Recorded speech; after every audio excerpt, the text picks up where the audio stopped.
Et ça rigole. Et en plus, ça rigole. Baruch Hashem, Mishenichnas Adar Mavim B'Simcha. Maintenant, c'est bientôt le mois de Nissan. Boker Tov. C'est beau. On est ce matin le vendredi 29 du mois de mars et le Kaf Bet du mois de Adar Bet. Haïm Tovim Oul Shalom. Juste un instant. Alors, le guide Alexandra, ce shiur sera pour vous aujourd'hui. Il y a aussi Skelemizot Sadik. Samuel, pareil. Dimanche, si Dieu veut, le shiur sera pour toi. Abba Amir Ayakar, Toda Rabba, pour votre soutien. Haïm Shalom. Une grande refoua shlema pour tous les malades d'Israël. Bichlala Moshe Ben Chaya Torjman. Amen. Refoua shlema refait une refoua shlema Agouf. Sarah Bat Sassia. Amen. Une grande achlama meira lechaim tovim u shalom bria u shlema mikol aprinot moratim akdosha vateora.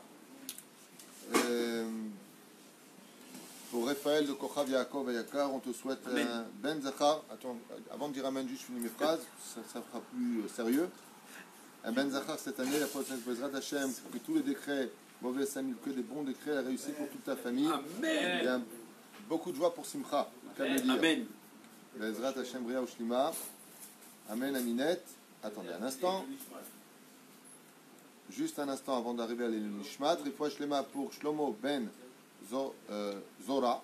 Amen. Est-ce qu'il y en a un qui peut le sortir? Attendez un instant. Vapolich.fr. Je ne sais pas qui c'est, mais Mamash Todara Bimikol Alev. Pour tout ce que vous faites. Mamash.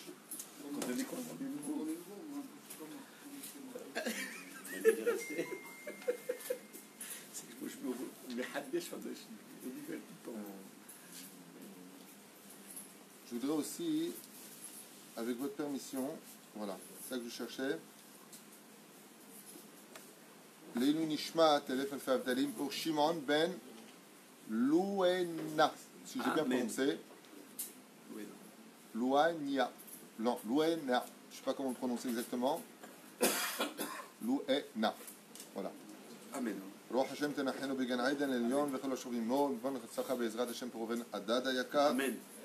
לדוד שהקדוש ברוך הוא יפתח להם שערי הוראה והצלחה יצחק כהן היקר שם יפתח לך שערי ברכה והצלחה בכל אשר תפנה תשכיל ותצליח שלום et pour vous. Maintenant je vous écoute. Attends, il y a déjà une askara aussi ici de Avraham Ben Aaron qui est Yom Tidat Shenato רוח השם תנחנו בגן עדן עליון רפואה שלמה, on retourne chez les vivants. Shimshon Ben Shimon. Amen. Leilu Nishmat David Ben Esther HaKohen. Amen. Rivka Bat Miriam. Leilu Nishmat Sulika Bat Bat Abraham. Ayom Kudat Shenata. Amen. Refouah Shlema pour Hein? Bat Sheva Bat Rivka Bezrat Hashem. Makhlouf Ben Mazouza. Amen. N'oublions pas que tout comme on se presse de demander la Refoua Shlema et l'élévation de l'âme pour ceux qu'on aime et ceux que l'on connaît, ceux que l'on fréquente, par le biais de la Torah, sachez aussi donner à la Torah Bezrat Hashem pour recevoir. On aime bien recevoir, il faut savoir aussi donner. N'oublions pas cette Torah-là. On sait faire appel à elle quand on veut se marier, on sait faire appel à elle quand on a une bar mitzvah, on sait faire appel à elle quand on a une brit mila, on sait faire appel à elle quand on a besoin d'elle pour l'élévation des âmes et pour la refoua shlema. Mais il faut aussi avoir besoin d'elle et la fréquenter quand tout va bien. Les chiot et ta Torah, de vivre notre Torah. On est dans la parasha de Shmini, on va peut-être commencer le shiur. Hein? On va quitter un petit peu tout ça, on va commencer le shiur. Parasha de Shemini. Une paracha Me'od Yotzet Dofen. Vraiment, c'est une nouvelle dimension dans cette paracha, puisque c'est enfin, une fois que nous avons parlé de la Gar'in, c'est-à-dire de l'essence même de la naissance du premier juif de l'histoire, hébreu, plus exactement, Avraham Avinu, dans le livre de Bereshit. Ensuite, de sa descendance et du conflit entre Yitzhak et Ishmaël. Ensuite, de la naissance de Yaakov et de Esav. Donc, on parle de l'Orient, on parle de l'Occident. nous arrivons à une descente en Égypte où le livre de Shemot nous fait l'éloge de ce peuple extraordinaire par lequel Akadosh Baruch Hu, dans sa grande miséricorde, va nous sortir à travers les 10 plaies, et puis les conditions du don de la Torah, le pourquoi on sort d'Égypte pour venir en Israël, comment vivre en Israël, la Torah nous l'exprimera, et puis d'un coup, qu'est-ce que Dieu attend de nous au niveau social, au niveau familial, au niveau culturel, au niveau religieux si vous préférez, comment se comporter en tant que juif. Et puis d'un coup, après avoir passé donc le livre de Shemot, nous entrons dans le livre de Vaïkra où nous faisons don Adam qui a créé Mikem Korban, mettant une relation particulière entre l'homme et son créateur, à savoir comment je dois donner à Dieu, qu'est-ce que Dieu veut recevoir de nous, Vechoulé, et la paracha de Shmini. Alors, la paracha de Shmini, qu'est-ce qu'elle a de très particulière cette paracha? Eh bien, c'est une paracha où enfin le créateur du monde, Mishta'asha Betoch Mamash Bene Israël. Ça veut dire qu'il va vraiment s'installer à l'intérieur du peuple d'Israël, dans la dimension de lui s'installe des sphères célestes et nous le dévoilons dans le monde le plus bas, le monde de la Asiya. Ce n'est pas Minastam, comme l'avait expliqué d'ailleurs le Rav David Menaché à une occasion, même si c'est marqué aussi dans les livres ici, que la paracha de Shmini est la 26e paracha. Pourquoi c'est la 26e paracha? Si vous comptez de Bereshit, les parachutes que nous avons jusqu'à Shmini, Shmini c'est la 26e, Yud Kevavke. C'est la paracha où Dieu vient enfin s'installer parmi nous. Et combien nous avons de versets dans cette paracha? 91 versets. Ces 91 versets, qu'est-ce qui fait 91? Quand je prends le tétragramme 26 et que je le rajoute au dévoilement d'Hachem dans ce monde, comment je prononce Yud Kevavke dans ce monde? Baruch Ata Adonai Lamdenichu Kechash, verset Ken, pour pouvoir le prononcer. Mais c'est Adnout qu'on prononce, on ne dit pas tel qu'il est marqué, Chaz Veshalom. On ne dit pas Yud Kevavke, on le prononce différemment. Combien ça fait Adnout, Aleph Dalet Nun Yud, 65.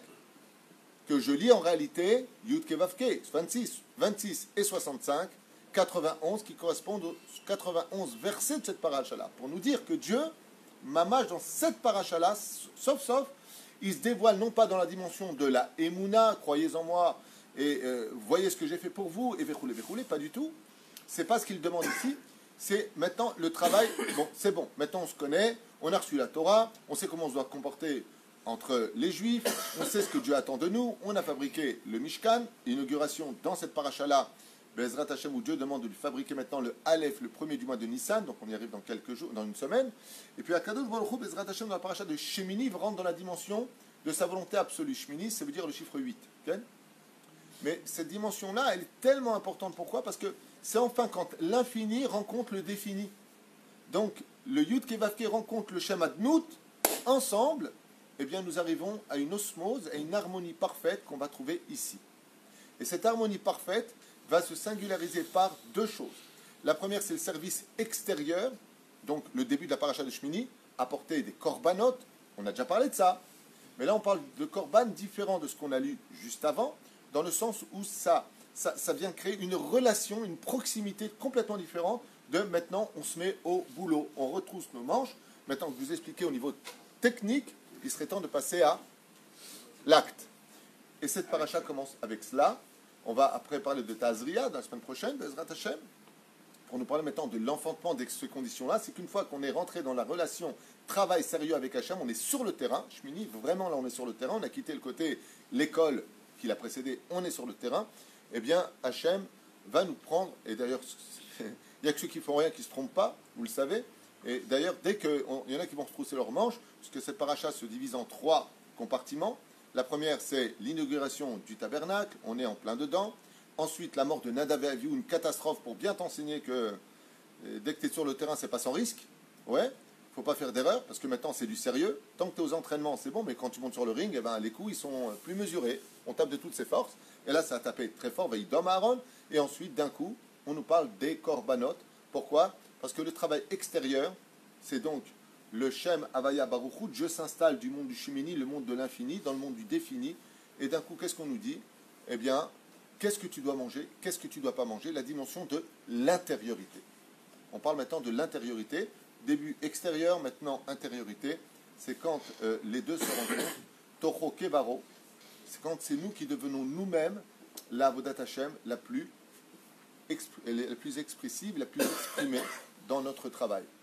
En d'autres termes, vous savez que l'homme est un migdash mouat, Et Akadosh Baruch Hu nous met en garde ici, par ses conseils, de la cacheroute, à savoir que le monde a été créé pour un service divin de façon générale. À nous, maintenant, de savoir comment extérioriser dans notre Avodat Hashem et intérioriser dans notre Avodat Hashem le service divin. De telle façon à ce que Hashem puisse s'exprimer à travers le Shem Adnout et le Shem Havaya. D'accord ? Alors nous, qu'est-ce qu'on va faire ? On va parler de la cacheroute aujourd'hui. Aujourd'hui, Tachles, on va parler de la cacheroute, mais juste avant, rappelez encore qu'il y a combien de mitzvot dans cette paracha ? Il y a 17 mitzvot.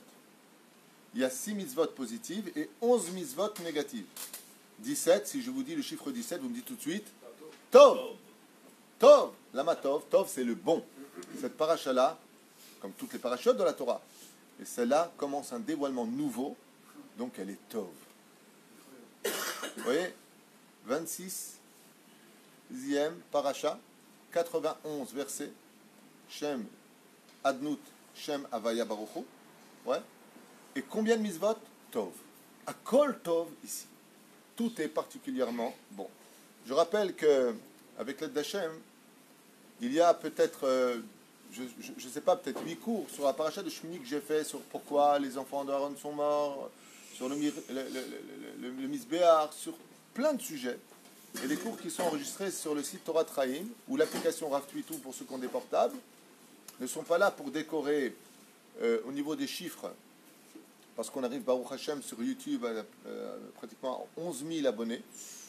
Il y a 11 000 abonnés sur YouTube. On n'est pas loin des 4 millions de personnes qui ont visité le site. Baruch Hashem. Mais je rappelle que ce n'est pas le but. Le but, ce n'est pas d'avoir des chiffres. Le but, c'est d'étudier la Torah. Et que, hormis tous les autres shiurim qui sont faits par d'autres rabbanim, Baruch Hashem, pour ceux qui sont intéressés par mes shiurim, enfin par la Torah que moi j'enseigne, vous avez de quoi regarder énormément de cours sur la paracha de Shmini et toutes les autres parachas de la Torah qui ont déjà été commentées, recommentées, recommentées.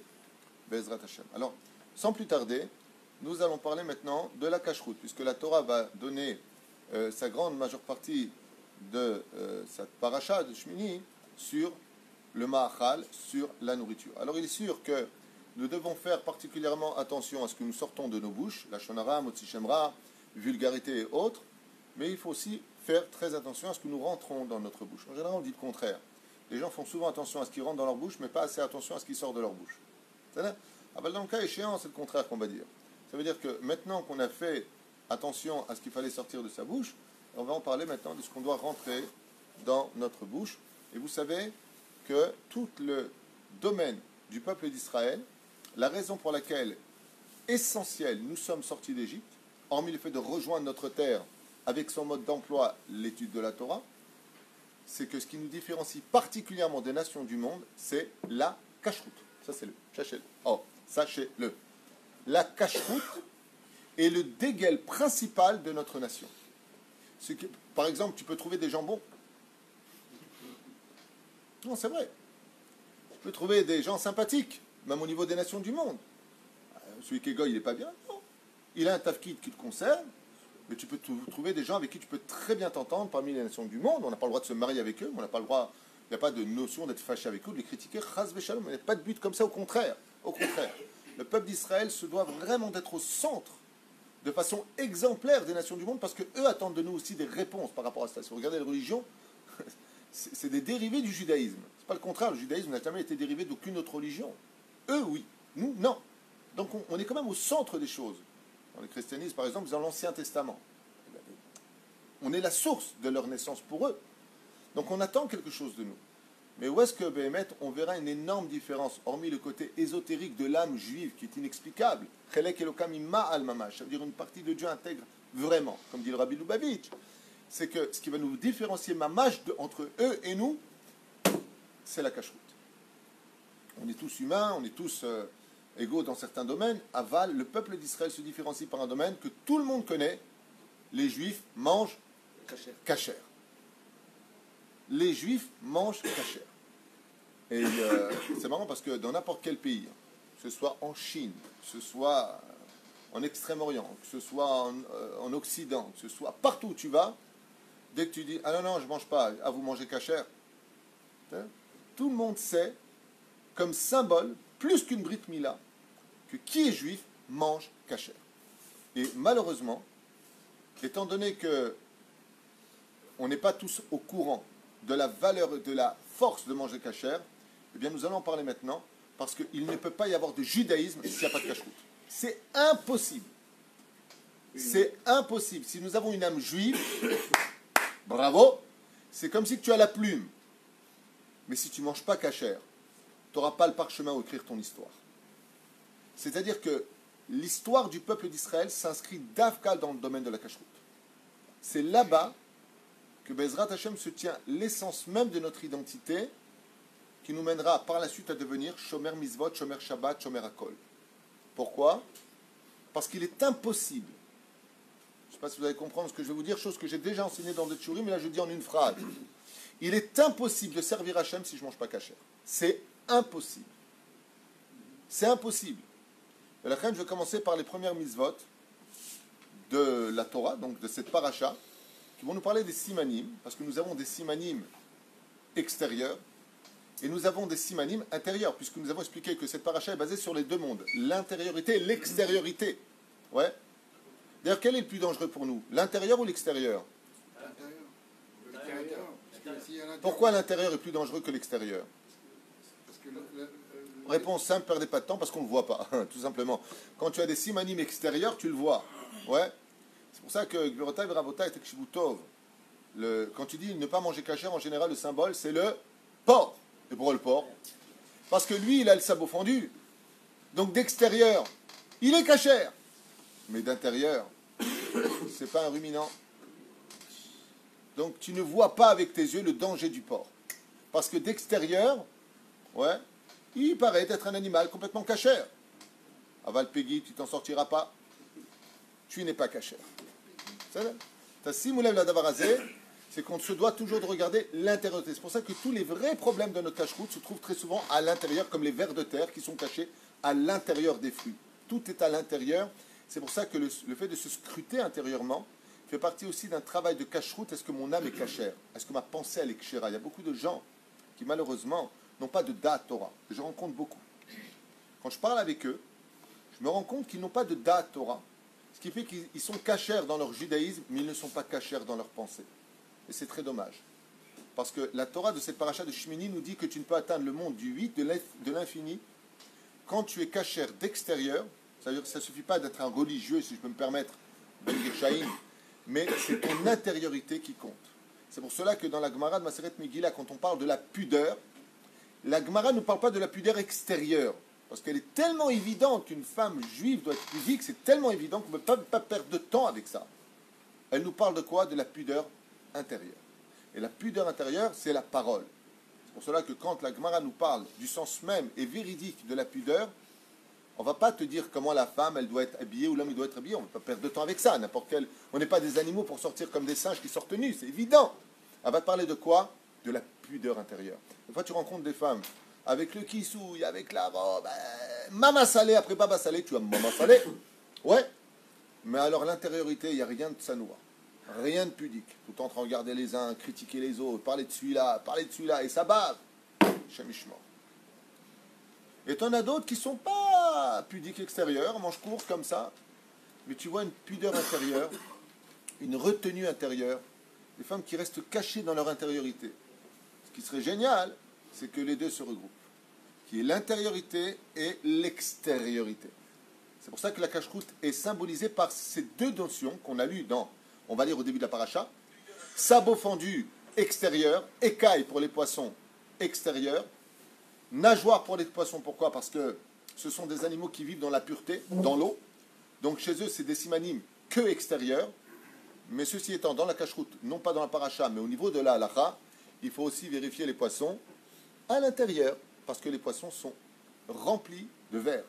Et ces vers-là ne sont pas cachés non plus. Faire attention, les gens ne le savent pas. Mais quand vous prenez un poisson, quand vous l'ouvrez, tov de le regarder à l'intérieur qu'il n'y ait pas de vers. Il peut y avoir des vers même dans du saumon. Donc, juste la cime lèvre, on ne va pas commencer à décortiquer chaque poisson, c'est impossible à vérifier dans ce cas-là. Mais les simanim que nous avons doivent être quand même tout le temps de vérifier. Vous avez remarqué que quand on mange, on vérifie l'intérieur. Pourquoi la cache-route est-elle à la base de tout notre judaïsme? Eh bien parce qu'il n'y aurait jamais eu de judaïsme dans l'histoire s'il n'y avait pas eu la faute originelle d'avoir consommé du Etz Hadat Tovara, tout simplement. Le fait de manger kasher, c'est de replacer les choses à leur place sur le Etz Hadat Tovara. Ne croyez pas que quand vous décidez de manger kasher et strictement kasher, vous prenez sur vous quelque chose d'idéologique. Ça n'a rien à voir avec une idéologie. Ça n'a rien à voir avec la santé. Même s'il y a des parchanim qui expliquent qu'il y a un rapport avec la santé, et les médecins le reconnaissent de plus en plus que manger kasher, c'est manger sain. Ouais. On pourrait parler des heures de ça, de la cacheroute, de la shrita. Quelqu'un m'a montré une émission comme quoi des Américains critiqueraient, même en France, la shrita des Juifs. Ils ne comprennent absolument rien, mais rien, un degré qui me fait de la peine pour eux, les pauvres. Et ils prennent l'animal, ils le filment, qu'après la shrita, l'animal il est comme ça, il se lève. Oui, ça s'appelle les nerfs. N'importe quel abruti le sait. Quand tu prends par exemple un poulet, tu lui coupes la tête, tu lâches le poulet, et il court pendant 3 minutes dans la cour. Est-ce qu'il est vivant? Non. D'ailleurs, il a perdu la tête. Ça s'appelle les nerfs. À la Chevra Kadisha, pour vous le dire, dans les hôpitaux, pour vous le dire, il y a des systèmes, même quand une personne décède, ou d'un coup, il y a quelque chose qui peut bouger. Ça s'appelle les nerfs. Ce n'est pas la personne qui est vivante, c'est les nerfs. Pourquoi? Parce qu'entre le canet et la véchette, quelle différence y aurait-il entre la shrita juive et la shrita musulmane, par exemple? C'est très simple, vous allez comprendre. Il y en a un qui donne la respiration, l'autre qui monte au cerveau. La shrita juive, qui est symbolisée en Maseret Roulin par 5 simanim, 5 sens, se passe exactement à l'endroit où nous sectionnons avec une lame tellement aiguisée que l'animal ne la sent pas. S'il la sent, si cet animal souffre, il est taref. Ça veut dire que, chers amis, au lieu de faire des émissions sur la critique juive, allez d'abord vous renseigner sur ce qui se passe réellement. Après, vous viendrez critiquer si vous avez encore des critiques à faire. Mais l'endroit où on coupe nous se symbolise par 2 choses. Il y a celui du cœur et celui qui monte au cerveau. Ce qui fait qu'il y a 2 sortes de tuyauteries, si vous voulez, dans l'animal, ouais, qui vont se diviser à un certain degré au niveau du cou. Si chas v'shalom, tu coupes pas au bon endroit de l'animal, le cerveau reste, lui, oxygéné, mais tu as coupé l'artère principale. Mais l'animal sent la douleur. Là où on coupe nous, c'est quand cette tuyauterie qui se divise en 2 est encore 1, c'est-à-dire ici. Là, c'est encore 1. Au moment où tu sectionnes les 2, l'animal meurt sur place. Ni il sent la douleur au niveau du cerveau. Il ne souffre pas du tout. Sinon, c'est quoi taref? Taref, c'est 2 dimensions dans le judaïsme. Si chas v'shalom, le couteau était pagoum, que l'animal a souffert, pas sourd. Pourquoi le Rav Ovadia vous donne un exemple? Le foie gras, c'est excellent au niveau du goût, c'est super bon. Pourquoi le Rav Ovadia a mis son veto en disant pas cachère? Pas parce que l'animal n'est pas tué de façon cachère, parce qu'on le fait souffrir avant de manger. Le Rav Ovadia, il dit, vous vous rendez compte la souffrance qu'on fait à ces animaux? On les gave, ils explosent. C'est un issour de la Torah de faire souffrir un animal. La Torah, le créateur du monde qui a créé les animaux, il te dit comment tuer un animal. Comment le tuer? Chas v'shalom, de lui donner un coup de revolver ou un coup d'électricité ou une shrita qui n'est pas à l'endroit précis. Sinon l'animal est taref, il n'est pas consommable. Deuxième niveau de taref, c'est si l'animal n'aurait pas pu vivre 12 mois après le jour de sa shrita. Si on découvre un défaut intérieur qu'il aurait tué avant les 12 mois, ça le rend aussi inconsommable. D'accord? Voilà. Donc c'était quand même important de vous faire comprendre que la cacheroute démarre sur une moralité extraordinaire. C'est que non seulement l'animal ne souffre pas, et oi vavoy s'il souffre. Oi vavoy. Malheur à celui qui ferait souffrir cet animal, que ce soit un animal caché ou pas, on n'a pas le droit de faire souffrir un animal. À un tel point, nous dit la Torah, que si tu possèdes un animal chez toi à la maison, tu n'auras pas toi le droit de manger avant que lui ne mange. Hein? C'est un animal. Qu'est-ce qu'il a celui-là? Ouais. La Torah te dit non.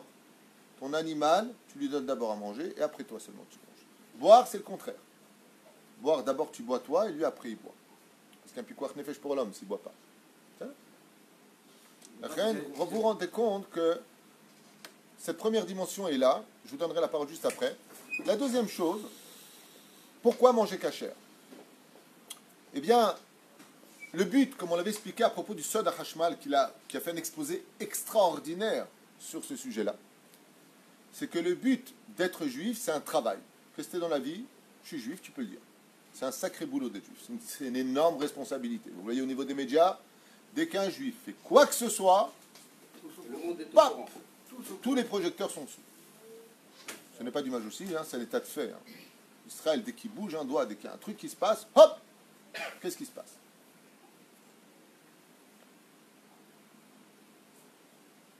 Être juif, c'est élever le monde.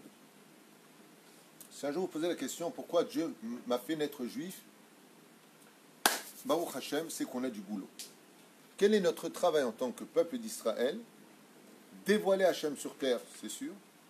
Au niveau individuel, mériter sa propre naissance en tant que juif, il faut mériter d'être juif. Donc c'est du boulot. Lève-toi le matin, mets tes tefilines, les traditions de notre mode d'emploi en tant que juif. Mais au niveau universel, être juif, c'est élever le monde d'en bas vers le monde d'en haut. Marc Lequette, il a les chamailles. Est-ce qu'on doit faire descendre le monde d'en haut vers le monde d'en bas ou élever le monde d'en bas vers le monde d'en haut? C'est Marc Lequette. Les deux se rejoignent, c'est les symboles de la Magen David. Est-ce que je prends le haut et je le dévoile vers le bas? Ou est-ce que je prends le bas en tant que juif et je le dévoile vers le haut? Masheken, ce qui est très très très curieux, c'est que ce travail que nous avons en tant que juifs, c'est d'élever le monde d'en bas vers le monde d'en haut. Quand je fais une bracha sur la matérialité, je vais prendre cette matérialité et je vais l'élever au niveau spirituel. C'est ce qu'il y a de plus important, c'est pour ça que la chassidoute est née. Le principe fondamental, le nombril de la chassidoute est relié à cette base que je viens de vous donner.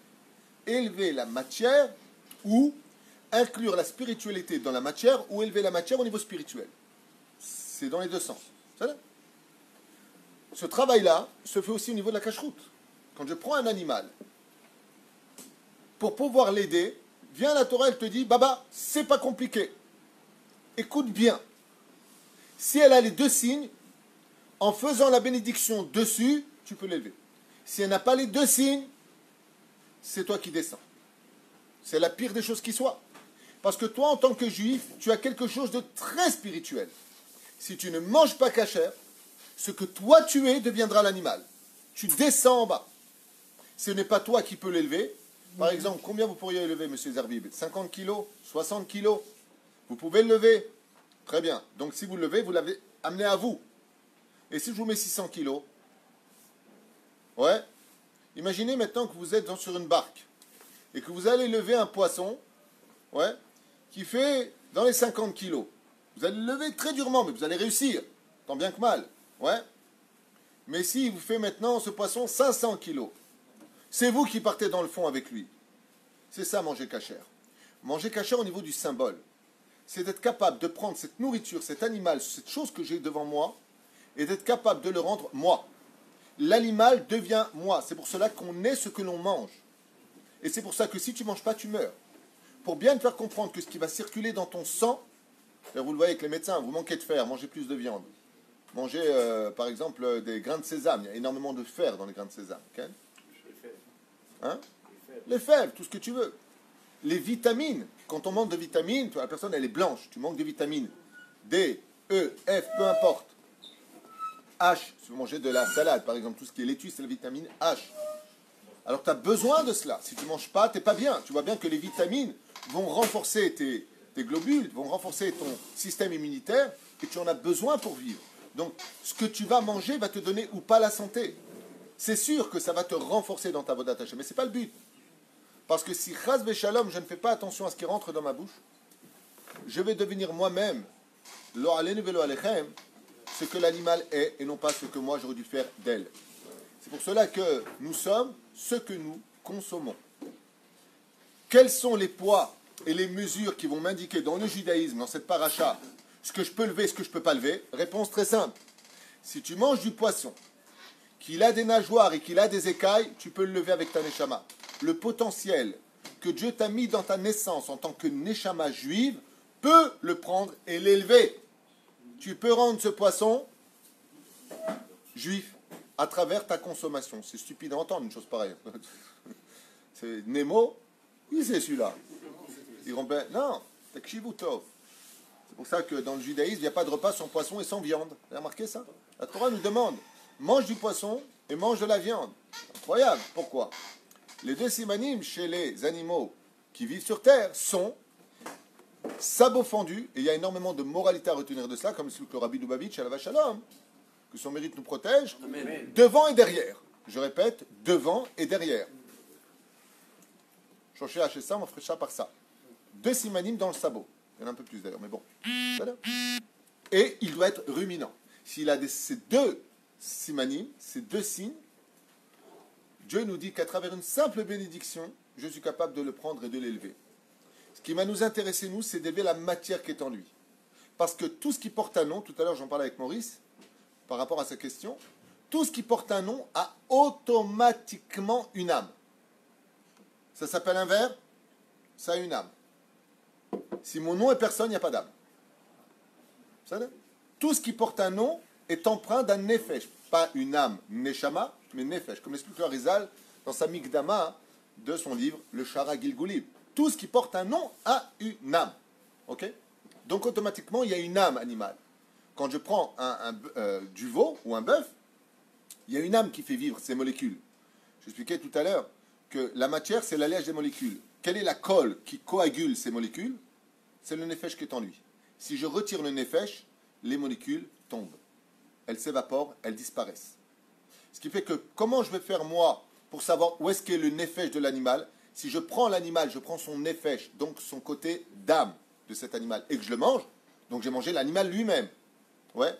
Où est-ce qu'est le nefesh dans l'animal? Réponse de la Torah, qui a d'âme ou un nafesh. Le sang qui circule dans ses veines, c'est ça, son âme. L'âme est cachée là-bas. Donc il va falloir, une fois que j'ai retiré la possibilité à cette âme de circuler, de continuer, c'est pour ça qu'un corps qui meurt rentre en putréfaction. Pourquoi en putréfaction? Pourquoi d'un coup, mon corps là, il n'est pas en putréfaction grâce à Dieu? Ouais, et il ne compte pas l'être. Parce que mon sang circule.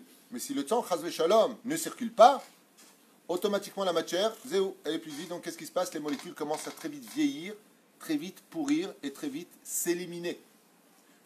Qu'est-ce que je vais faire?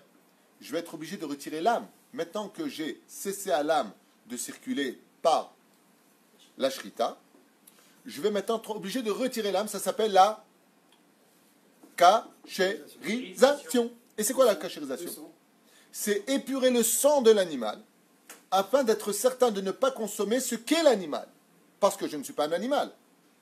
Contrairement à ce que veulent enseigner certaines personnes, qu'il n'y a pas de différence entre les hommes et les animaux, il n'y a pas plus stupide, idiot, ridicule que ce genre de phrase. C'est vraiment une dimension que seul un handicapé peut dire une telle chose. Dans la vie, il y a des hiérarchies.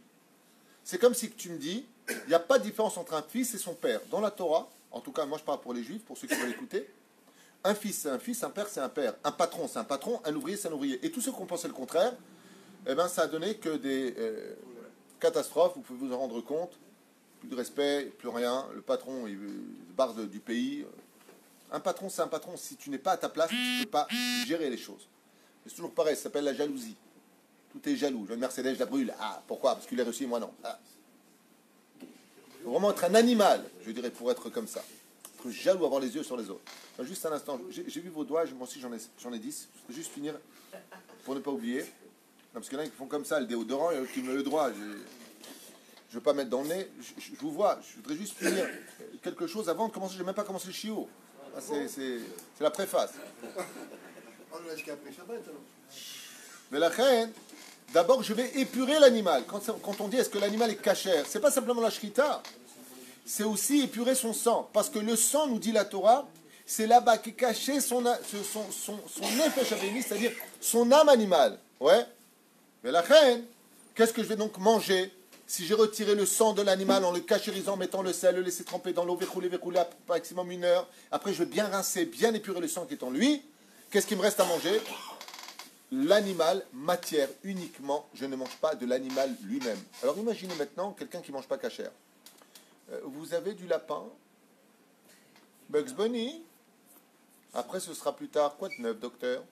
Un petit cheval. Alors, ou du cheval. Très mauvais pour la santé en plus. Ouais, vadaï. Qu'est-ce que je vais manger quand je ne mange pas cachère? Oh, ça va, tu vas pas le poulet. Tu vois. Eh ben, tu manges le poulet. Et ce qui est dans le poulet, ouais, deviendra automatiquement influençable sur ta personnalité. Vous savez, je veux dire quelque chose de dur à entendre. Et quand vous voyez dans certains pays, comme la Chine, ou certains pays africains, je ne critique pas. Ce que je vous explique, ce n'est pas de moi, c'est historique. Je ne suis pas en train de critiquer les uns et les autres, mais c'est historique. Pourquoi on appelle ça les sauvages? Quand tu vois les Chinois, comment ils mangent du poisson vivant, quand tu vois en Inde comment ils mangent les singes et les animaux, il n'y a aucune rahmanout. Ne t'étonne pas de voir après une agressivité. Quand tu prends un animal, tu fais la shrita, et que tu manges de cet animal, ouais, même si tu as fait la shrita, ne t'étonne pas de voir un homme animal après, qui sera capable de prendre un couteau et paf, et je t'égorge, et je te tue tout le monde. Pourquoi? Parce que ça vient de là.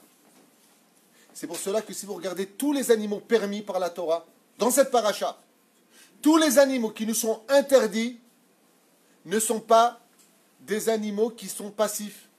Ce sont des animaux qui cherchent des proies. Tandis que tous les animaux que nous consommons sont tous des animaux passifs. Ce sont des animaux qui baissent la tête. Ce sont des animaux qui ne consomment pas les autres animaux. Il y a les rapaces. Par exemple, prenons les animaux.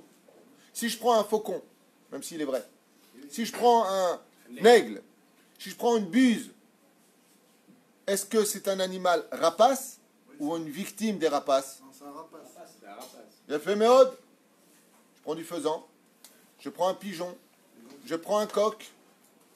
Donc on est condamné à être victime. Non, les moutons, tous les animaux, la chèvre, ce sont tous des victimes des loups. Ce sont des victimes des lions.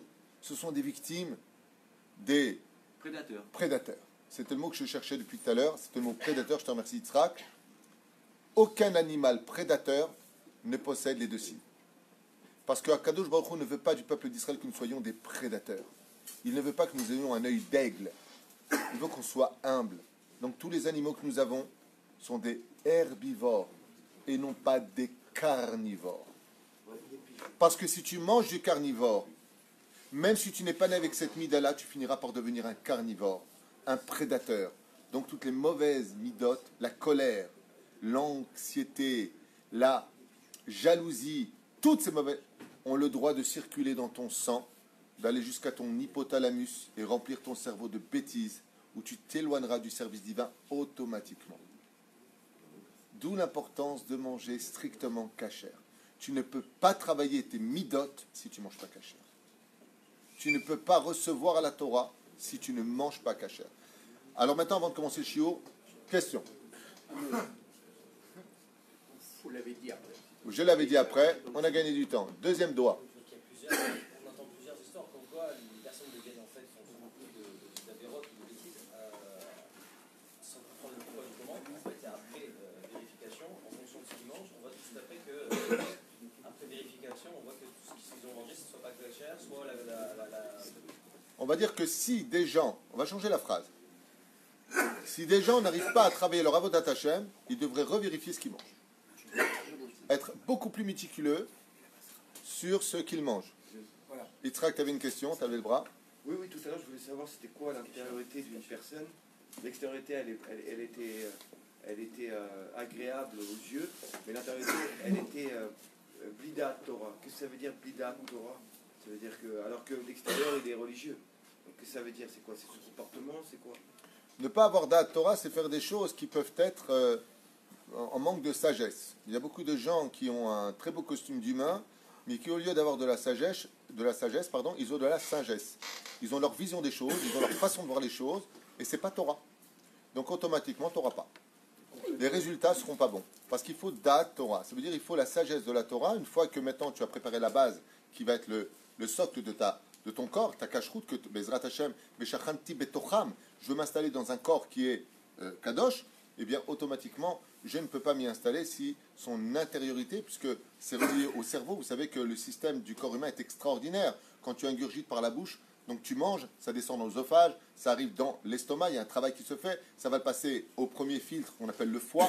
Le foie se dit ma foi, ben maintenant il faut que je le donne aux deux filtres qui vont fixer maintenant ce qui va aller dans le sang, ce qui va aller en dehors du corps, ça s'appelle les reins, mais c'est extraordinaire. Ce tri qui est fait à l'intérieur, mais c'est franchement incroyable. Et notre sang doit rester pur. Je racontais la dernière fois dans un chiour, Pour ceux qui ne l'ont pas regardé, ils pourront le regarder. Avec le Rav Shach, Zecher Tzadik Vekadosh Ibracha, qui était parti se faire opérer à l'hôpital Sinai de New York et qui avait prévenu les médecins que s'il perdait beaucoup de sang, eh bien, il faudra absolument mettre du sang juif. Le Rav Shach avait dit, c'est pas, al pi halakha, c'est pas interdit de, quand tu es à l'hôpital, on te fait une perfusion, ça se dit perfusion? Transfusion, autant pour moi, donc de sang. Le Rav Shach avait dit, à mon niveau, à moi, il faut que du sang de juif. D'accord? Ils lui ont dit, ok, il n'y a pas de problème. Et ils ont pris du sang de la banque du sang, ils lui ont mis du sang. Dès que c'est réveillé le Rav Shach, il a vomi un demi-litre de sang. Il leur a posé la question, il leur a dit, pardon, je vous avais dit que du sang de juif. Combien lui avait rajouté de sang? Un demi-litre. Un demi-litre. Il a revomi. C'est l'onichnas. Alors tu vas me dire quoi? C'est assourd. C'est un peu comme Moshe Rabbeinu. Moshe Rabbeinu à Vachem, pourquoi il était bègue? Parce qu'il s'est brûlé avec le charbon. Pourquoi il s'est brûlé avec le charbon? Parce que quand Batia a récupéré Moshe, elle a donné à une femme égyptienne qui venait d'avoir un enfant, elle lui a donné du lait. Et alors depuis quand c'est interdit de boire dans ce cas-là le lait d'une femme? Donc il a posé juste une goutte sur ses lèvres et cette goutte-là l'a rendu tamé, impur. À certains niveaux, la sensibilité de l'animal influence vraiment l'homme. C'est pour ça qu'il y a beaucoup de tzadikim qui ne mangent pas de viande toute la semaine, ils en mangent uniquement le jour du Shabbat pour la mitzvah de manger du Shabbat. Tov. Monsieur Zerbib. Vous disiez tout à l'heure que l'intériorité était plus importante que l'extériorité. Je n'ai pas dit qu'elle était plus importante. Je n'ai pas dit, attention, je n'ai pas dit que l'intériorité était plus importante. Je dis que l'extériorité sans l'intériorité n'a aucune signification. Et c'est pour cela qu'il n'existe pas d'intériorité s'il n'y a pas d'extériorité, et l'extériorité ne peut exister que quand il y a de l'intériorité. Sauf que, par exemple, moi je prenais C'est pour ça que la Torah nous dit Toho Kevaro. Tu n'es pas Toho Kevaro, toute ta Torah ne vaut rien. Je prenais l'exemple de, par exemple, des personnes qui sont juives et qui vous disent, moi, je ne pratique pas, ok, moi j'ai Hachem à l'intérieur, j'ai pas besoin de l'extérieur, j'ai pas besoin de m'exprimer à C'est pour l'extérieur. cela, il y a fait mal. Alors ce que vous venez de dire est très important. Il y a beaucoup de juifs qui vont, de par assimilation, et c'est ce qu'il marque ici justement dans le livre, ici on est dans les Tam et Mitzvot, c'est extraordinaire, qui dit que il y a beaucoup de juifs qui vont te dire, mais moi j'ai pas besoin de tout ça, je suis juif, Dieu est dans mon cœur. Ouais. Eh bien la réponse est non. C'est la philosophie. Puisque sinon, cette paracha n'a pas lieu d'être. Qu'est-ce qui est marqué ici? 26e paracha. Combien de versets? 91. Intérieur, extérieur. Comment tu prononces Dieu? Ouais. Et qu'est-ce que Dieu te demande lui-même? Mange cachère, si tu veux que je sois en toi. Donc, c'est pas, et ce que je vais dire est dur à entendre, c'est pas une critique. J'ai connu l'époque où je ne mangeais pas cachère. Quand j'étais en France, avant d'avoir fait tchouva, je faisais partie de ces gens-là qui disaient si Dieu est Dieu, je vois pas pourquoi il a besoin que je mange cachère, en quoi ça le regarde, ma vie c'est ma vie, et puis lui, je lui apporterai une pièce à la synagogue. Allez, c'est l'air? Non. La réponse est que même en tant que père, si tu vas chez ton fils et que tu es mal reçu, est-ce que tu y vas? Non. Tu y vas pas. Pourquoi tu y vas pas? Tu es le père. Tu restes le père, non? Mais est-ce que tu y vas? Non. Pourquoi? Parce que tu ne trouves pas ta place. Le Créateur du monde vient nous apprendre ici, au premier degré, parce qu'il y a un deuxième degré qui est très important. Veshachanti betor tum otam. C'est-à-dire que même si on est tamé, Dieu malgré tout il réside parmi nous. Mais la Torah nous met en garde. Écoutez bien les mots. Vous ne suivrez pas d'autres dieux. Pourquoi il y en a d'autres, Hachem? Pour que tu aies peur qu'on ne suive d'autres dieux? Réponse, je parle du Yetzer Hara. Le Yetzer Hara, c'est s'habiller soi-disant en Dieu. Et c'est ce même Yetzer Hara qui te dit, moi j'ai pas besoin de la pratique de Shabbat, manger cachère, Dieu est en moi. Celui qui te fait dire ça, c'est le Yetzer Hara. Et la preuve en est. Où est Dieu? Dieu est dans mon cœur. Qu'est-ce que dit la Gemara dans Brachot? Qu'est-ce qu'il y a dans le cœur? Yetzer Tov, Yetzer Hara.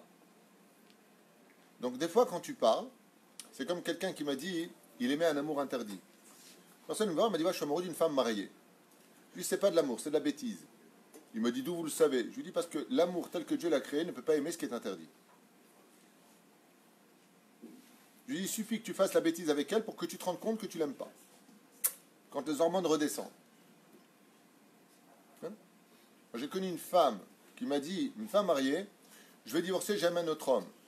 Je lui dis, c'est du pur Yetzer Hara. En davar kazé. Si Dieu est à mes avec divugim, shtouyot. Ouais. Elle a divorcé cette femme. Et elle est partie rejoindre l'autre, qui en a bien profité, et il l'a jetée. Elle a tout perdu. On ne peut pas en parler, je n'ai pas de temps à perdre avec ça. Ah. Vous avez parlé tout à l'heure de Rahmanot. Oui. On ne consommait pas des animaux qui consomment d'autres animaux. Ouais, Et vous avez dit que si on faisait la shrita, c'était justement entre autres par Rahmanot. ouais. Pourquoi Hachem il n'a pas poussé la chose plus loin en nous interdisant de consommer de l'animal complètement, légalement? Oula, bon, on va laisser tomber le cours, on le fera Shabbat, l'Inéder. Parce que là, c'est une question qui est un cours. Alors, je vais quand même répondre à cette question-là qui a déjà été faite, je crois, il y a 5 ans, à propos de ta question. Pourquoi, dans ce cas-là, si c'est si compliqué, pourquoi manger des animaux? Pourquoi Dieu nous a laissé manger des animaux? Je vais donner la réponse de Rabbi Avraham Azoulay dans son livre Chesed Avraham. Et on finira avec ça pour aujourd'hui parce qu'il est déjà tard, je ne veux pas abuser.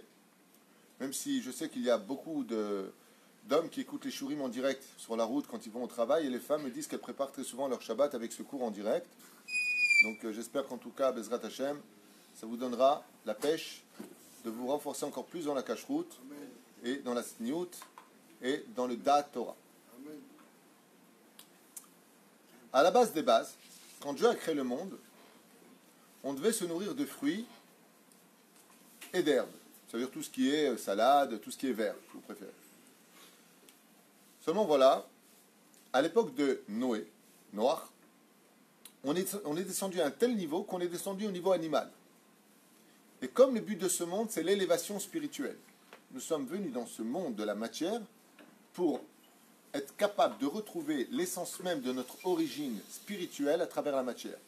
D'où la mise de toutes les mitzvot qui répondent aux besoins du corps. Ou alors plutôt le corps qui répond aux besoins de la spiritualité dans les deux sens.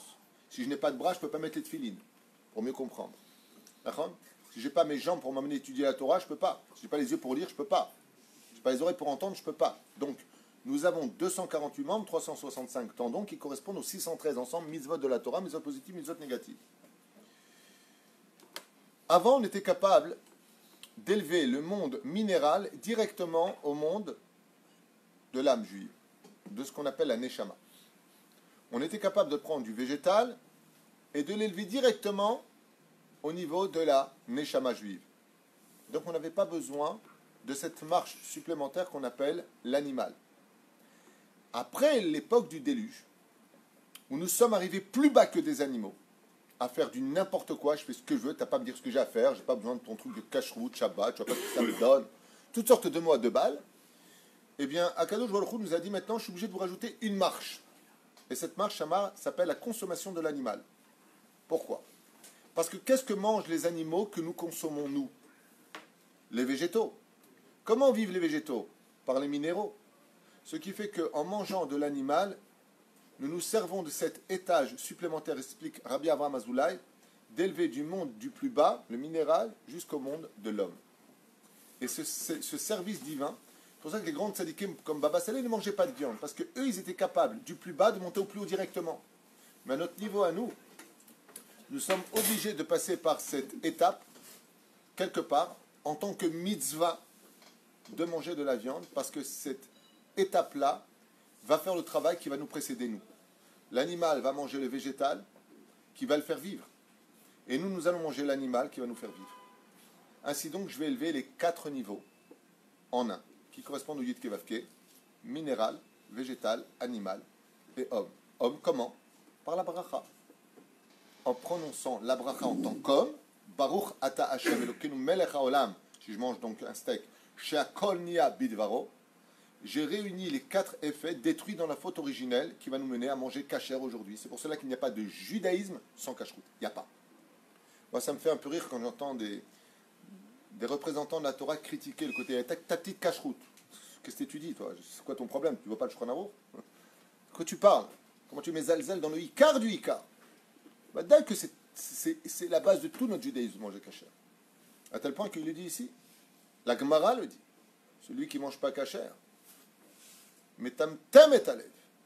Et c'est la notion première. Avec là, je finirai pour ce shiur d'aujourd'hui, Gorotai Verabotai.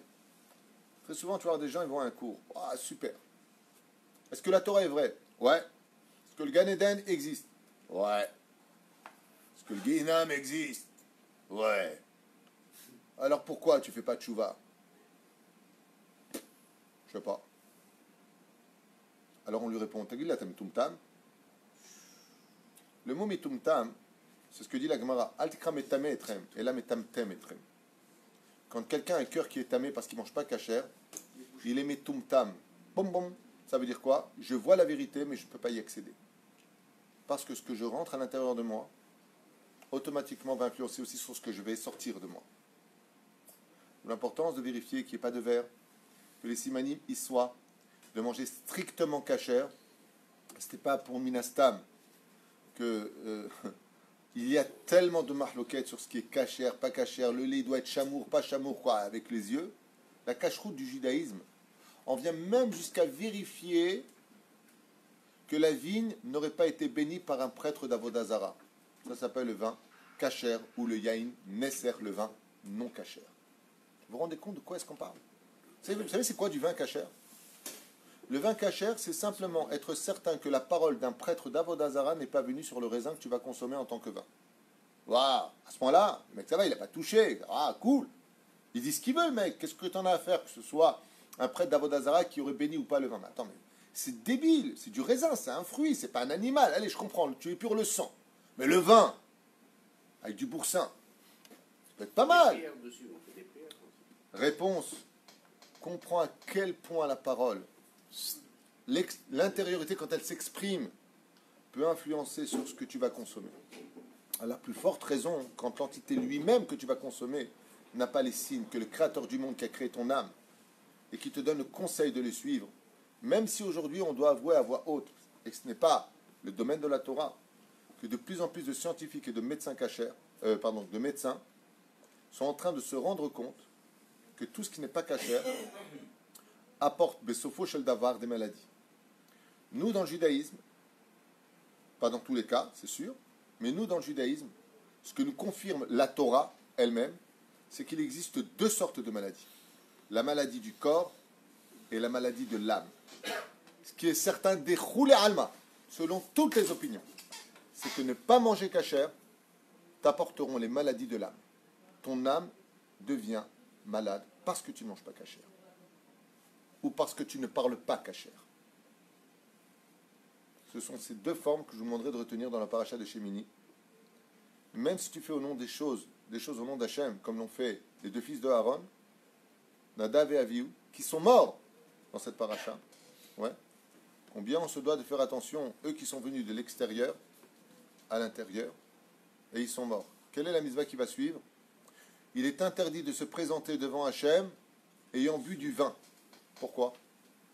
Parce que justement, le vin demande une cacheroute toute particulière que tu vas boire. Et si tu ne bois pas comme il le faut, au point d'être sous, comme ce fut le cas de Nadav et Avihu qui sont entrés ch'touillés yaïn, pourtant la mitzvah est venue après l'interdit de ne pas rentrer devant Hachem. Pour t'enseigner que quand tu viens consommer même des choses qui paraissent à tes yeux anodins, comme du raisin qui est devenu du vin, et que tu le mets à l'intérieur, eh bien, sache que le fait de ne pas manger kasher ou de perdre le da'at, la connaissance, te fait rentrer dans des conditions où tu te suicides. C'est un suicide. Ils sont entrés ch'touillés yaïn, ils n'ont pas calculé les vraies conséquences de leur acte, même si c'était des tzadikim hors pair, et la Shrina est intervenue et a frappé fort sur place, pour être un exemple pour toutes les générations. Fais attention, car il y a les suicides physiques et il y a les suicides du da'at. Pousser le bouchon dans des horizons qui sont des fois sans retour, arriver à perdre des choses parce que tu n'arrives pas à écouter les conseils qu'on te donne, parce que tu n'arrives pas à comprendre que la Torah va te guider, tu en fais à ta tête, et bien sauf tu ne fais que des catastrophes, et des catastrophes, et des catastrophes toute ta vie durant, en te cachant derrière ta bêtise humaine. Pourquoi? Parce que tu n'as pas compris que manger kasher, ce n'est pas que ingurgiter des choses, c'est aussi après les extérioriser avec un da'at saloul, et pour cela, il faudra rajouter à cette cacheroute l'étude de la Torah. Toutes les mitzvot, chers amis, que nous avons, ne peuvent venir chez toi, ne peuvent vivre chez toi que si tu les as étudiées. Et le fait d'étudier la cacheroute, où la femme qui en général est psoula d'être édoute, c'est-à-dire la femme n'est pas, admise en tant que témoin dans le judaïsme à cause de la faute originelle, comme l'explique Rabbi Eliezer, eh bien il faut savoir que de manger kasher, c'est une mitzvah tellement importante que Dafka elle est incombée à la femme. Là. Le ministre de la cacheroute dans le judaïsme, c'est ton épouse à la cuisine qui va te servir tes plats, et à toi de compter sur elle, Bezrat Hashem, qu'elle ait beaucoup de hirat shamaim, pour ne pas qu'elle ait pris stam de salade, je mets sous l'eau en 2 secondes, qu'elle prenne son temps, qu'elle ouvre bien, qu'elle regarde bien, qu'elle les nettoie bien, qu'elle cacherise parfaitement sa viande, pas elle laisse plus d'1 heure dans l'eau, chas v'sham, sinon l'eau après, elle, réinsérsera le sang à l'intérieur de la viande, toute cette responsabilité incombe à la femme. Et pourquoi? Parce que c'est la femme qui a pris le Etzadat Tov Vara, qui l'a fait consommer à son mari. D'où le tikkun de la femme dans la cuisine, d'avoir la responsabilité. Mesdames, vous êtes des ministres de la cacheroute. Ça tient sur vous. Ce que vos maris deviendront tombe sur vous. Ce que vos enfants grandiront tombe sur votre cacheroute. Et c'est pour cela que Dieu a donné le sein à la femme pour l'habituer dès la naissance de son enfant, pour qu'elle comprenne et qu'elle réalise, qu'en donnant son sein, chose que nous on ne peut pas faire, on peut donner le biberon éventuellement, sauf un homme dans l'histoire qui s'est arrivé dans la Gemara qui a pu donner son sein. Aval ki karon, c'est à la femme. Pourquoi? Parce que tout comme elle a cassé l'histoire du Etzadat Tovara en donnant à son mari, toute sa vie durant, elle aura la responsabilité maintenant de réparer le Etzadat en faisant à manger dans la certitude qu'elle donne cachère à sa famille et à ses enfants. Je m'arrêterai là maintenant, même si je n'ai pas commencé le shiur, c'est pas grave. Baruch Adonai Leolam Amen. Hazak Baruch.